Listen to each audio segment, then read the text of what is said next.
Artificial womb. Artificial womb. Be tested on Future lambs. pregnancy. Science I think I was really overwhelmed. The birth of human life. So I'm about to go into surgery. I'm not so sure I'm excited for labour. Okay. This isn't a normal explainer video, but I don't actually know that at the beginning. This all started a few months ago with a Twitter fight about artificial wombs. Basically, Elon Musk tweeted something about population collapse, and then this investor mentioned artificial wombs, and then someone else asked, why would we want those? And then the founder of Ethereum said, because pregnancy is a burden on women, and then all hell broke loose. Some people loved this idea. Others hated it. I was skeptical, but I wanted to understand. So I did what I do. I started making an explainer video. But I was about to get a big perspective shift. And for you to really understand what that was, we have to go back. The scariest thing that she said was that I might lose my ovary.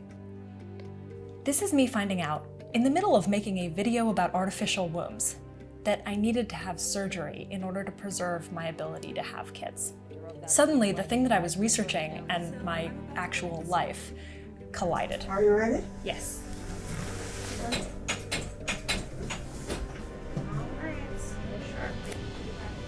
And after all of it, I came to a conclusion that I didn't expect. I'd totally use an artificial one.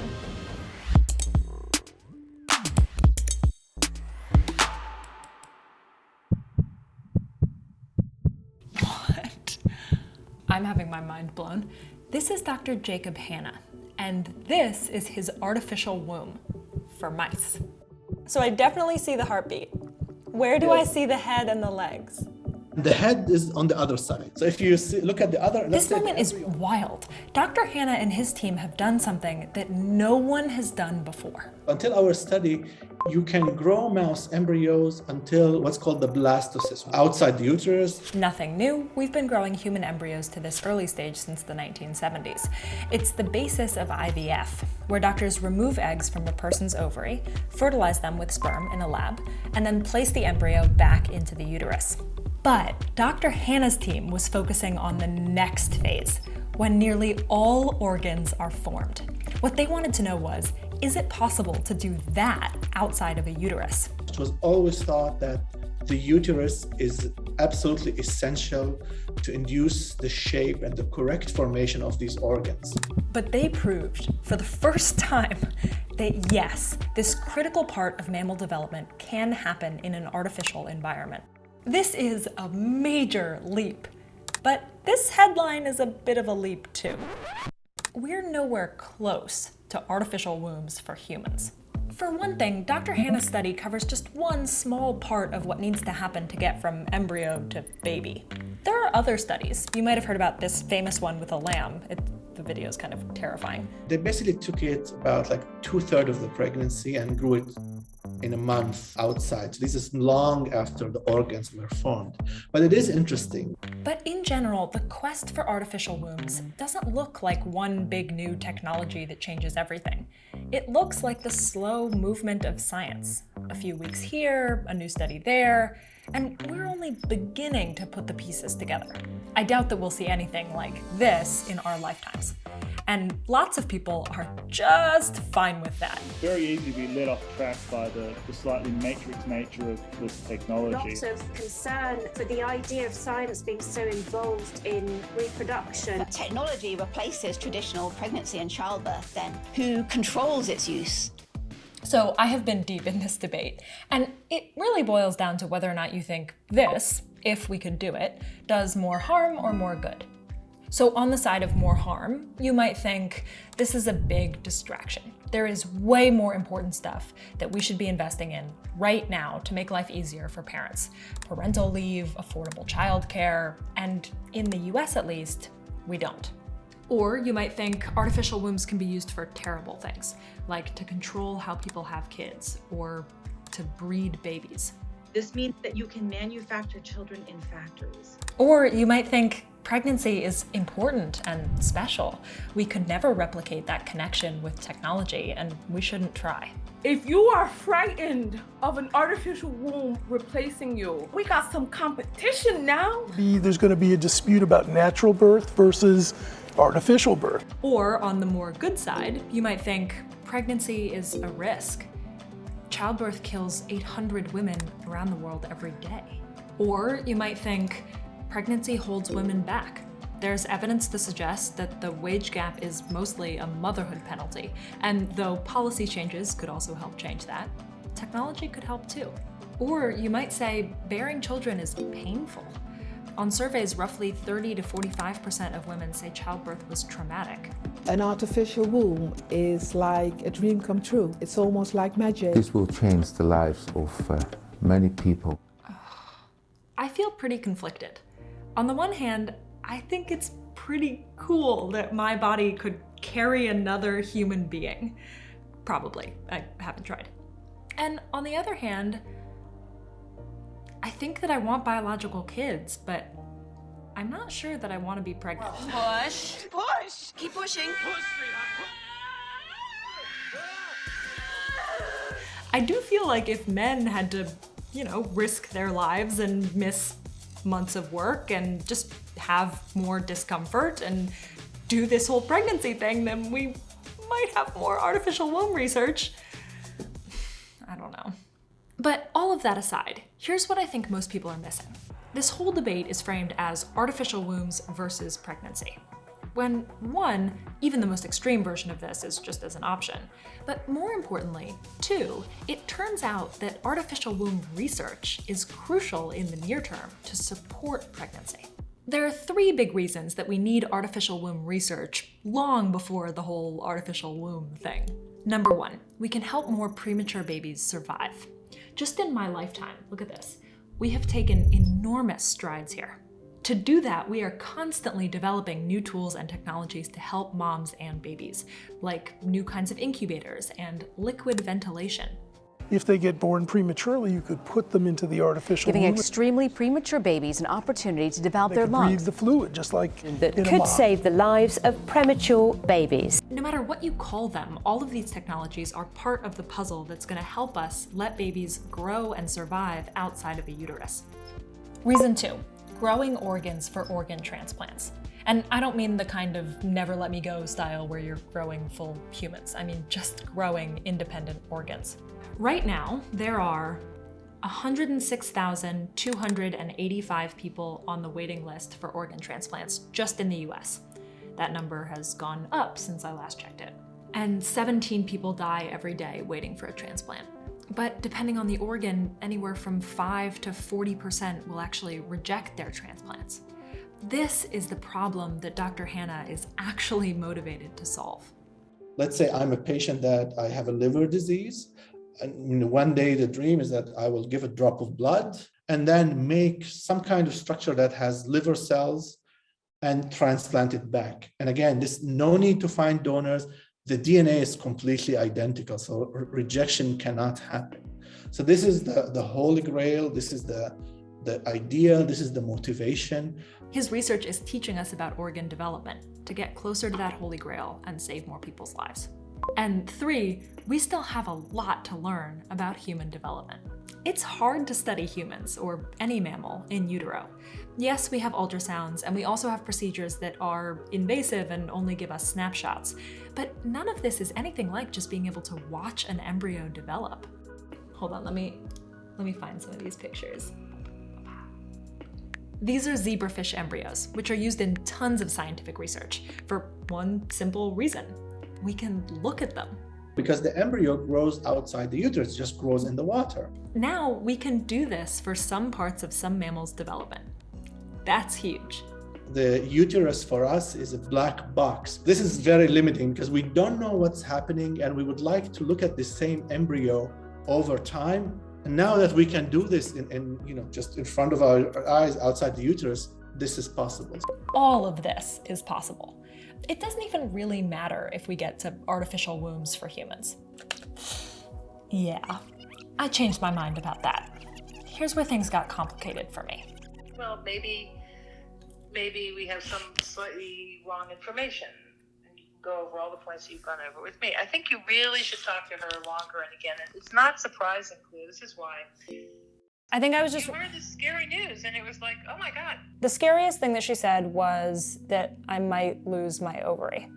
This is going to be okay even if you have surgery. Yeah. Did you need me to say that? I will say it again. Thanks, Mom. I did need to hear that. Thank you. Wow, I did not really want to be on camera right now. So I went to the doctor today. I had about a month ago, I had a very severe pain in what I would call my stomach, but a little bit lower, like my uterus. And it was very, very severe. I was lying on the floor for half an hour. And the next day I got in to see a doctor and they took a transvaginal ultrasound. It's not the cute kind where you're about to have a baby and you have the gel and you put it on your stomach. They stick something up into you and then they look around. And what they saw was that on my left ovary, I had a bunch of cysts. Usually these things go away. So they said, okay, come back in a month to 6 weeks. So I went to this doctor today and she found that I still have a bunch of cysts on the left side. Right side, looking great, good job. This guy over here, this gal, they're probably gals. This one's doing great, this one not so great. What she thinks is happening when I'm having that pain is that because my left ovary is a little bit heavier because of these cysts, it's twisting slightly. She was very worried that if it twisted too much unexpectedly, that I could stop the blood flow to my ovary and I could lose my left ovary. And so she recommended that I have surgery sooner rather than later. God, I hope this works out. You're just watching me cope, basically. You're watching me have a health problem and then try and make an explainer. All right, I will report back later. So it's later, and I'm having surgery tomorrow. I got the pictures from my doctor, if you want to see them. You can actually see here, there are 2 different kinds of cysts. That cyst is 5 centimeters in diameter, which is 6.3 inches in circumference. I was imagining these things way smaller. Actually, hold on a sec. I just want to know what I'm talking about here. Okay.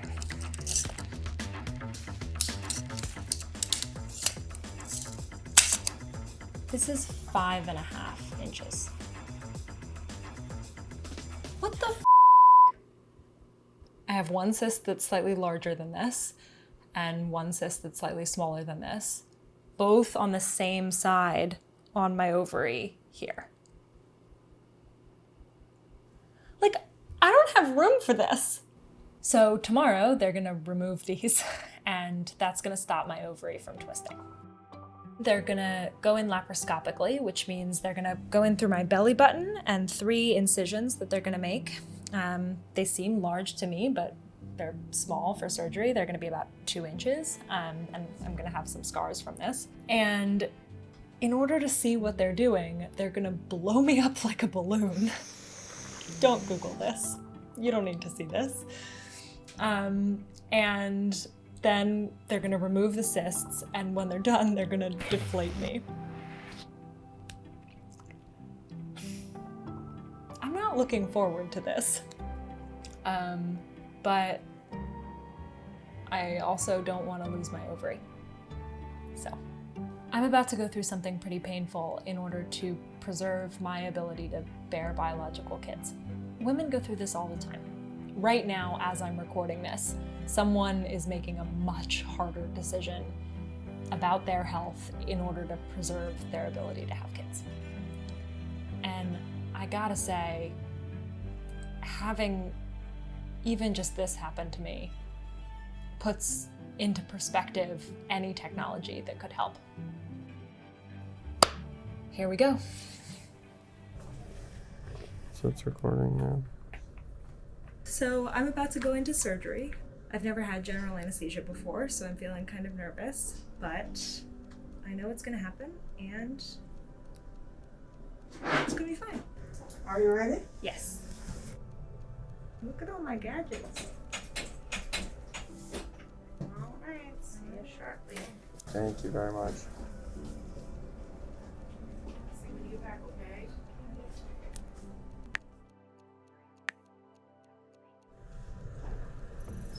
Everything's fine. It went really well.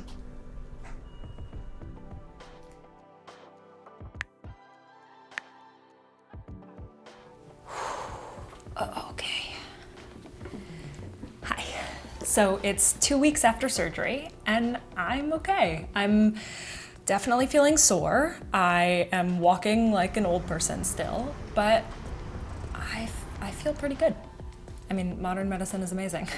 I'm also really lucky. I needed this surgery for my health and for my future ability to have kids. I also learned a lot.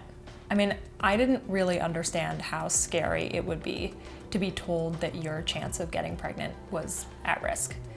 I think I probably said that I didn't even know if I want to. I'm not sure that I want to be pregnant. Now I know that I want the option. I caught a glimpse of how devastating it would be to be told that you can't. And people go through that all the time.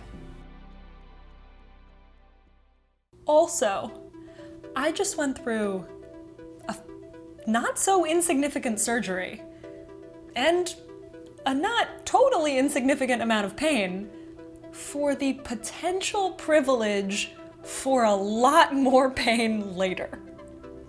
Like,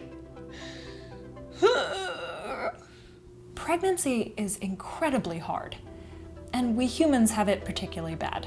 We walk on 2 legs, so we have narrow hips. We have large brains, so we have huge heads.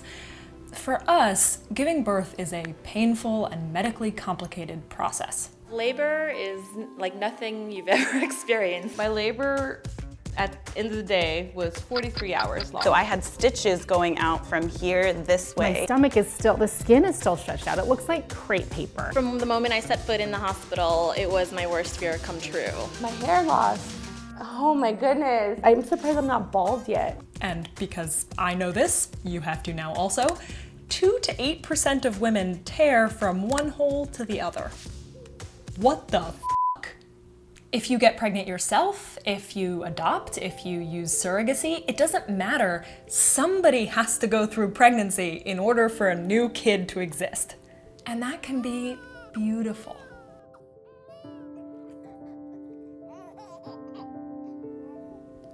And it can be brutal. I'm in awe of people who have had kids. Like, we talk about this as though it's normal, but it is superhuman. I don't think it should have to be. I know that I want the option, but I really think that's what it should be, an option.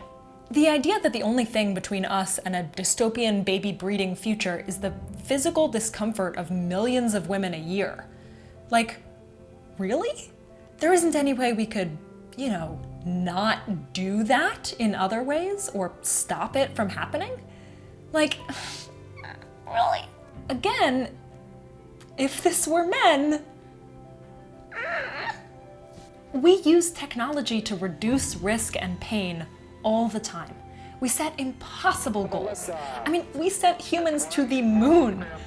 Where is the moonshot to make it easier to have kids? I've come to think that we need one. Yes, for the research benefits that it can provide in the near term, and for a vision of a future where our kids, or maybe their kids, have more options and less risk and less pain. We've been here before. IVF was extremely controversial. The Vatican called it immoral. Some in the US government tried to constrain it to lawfully married couples. A member of the British Parliament said it opened up Hitlerian possibilities.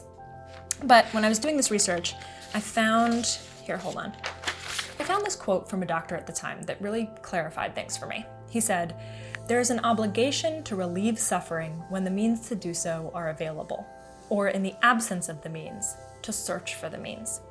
I think we should do that. I think we should search and keep searching.